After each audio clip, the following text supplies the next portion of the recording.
Next question है, dash is a work group of employees who meet regularly to discuss their problems, investigate causes, recommend solution, to take corrective actions.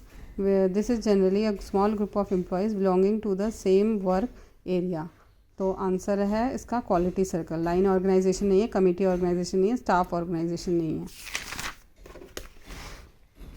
Next question है, which one of the following में help in building an innovation enabled organisation. तो strong formal orientation with adequate bureaucracy, strict adhering to target at any cost, ये दोनों नहीं है. Following the principles of management by objective, MBO, ये भी नहीं है. Following effective cross functional teams. MBO क्या है? Is a management practice which aims to increase organisational performance. Cross functional teams क्या हैं?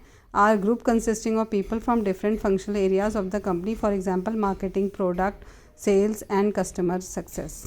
नेक्स्ट क्वेश्चन है, which of the following is a contract in which a bonding company agrees to reimburse a firm up to a stated amount for financial losses caused exclusively dishonest acts of manager or other employees. Answer है zero coupon bond नहीं है, indemnity bond नहीं है, fidelity bond कहते हैं, corporate bond नहीं है. Indemnity bond क्या होता है? Is a surety bond used by government, businesses and individual to establish assurance that an agreement will be fulfilled as stated. Fidelity bond क्या होता है? Fidelity bond is a form of insurance protection that covers policy holders for losses that incur as a result of fraudulent acts by specified individual. It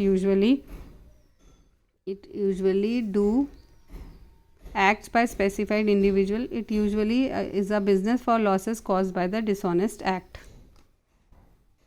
of its employees. This form of insurance protect against monetary or physical losses. Zero coupon bond क्या होता है? Doesn't pay periodic interest. Next question है, dash is the interest earned on a given deposit or principal that has become a part of the principal at the end of a specified period. Simple interest, time value of money, capital, compound interest. तो compound interest का ये formula इस तरीके से हम calculate करते हैं. compound interest जैसे 10% निकाला तो वही 10 उसमें प्लस कर दिया, फिर 110 पे निकलेगा 10%, 11 निकला तो वो प्लस कर दिया, 121 हो गया, 121 पे 10% फिर निकाला 12.10 हो गया, तो इसे 121 में ऐड करके 133.10 हो गया. तो कंपाउंडिंग ऐसे होती है. नेक्स्ट क्वेश्चन है, which among the following aim at promoting corporate fairness, transparency and accountability. Corporate governance कहते हैं इसको.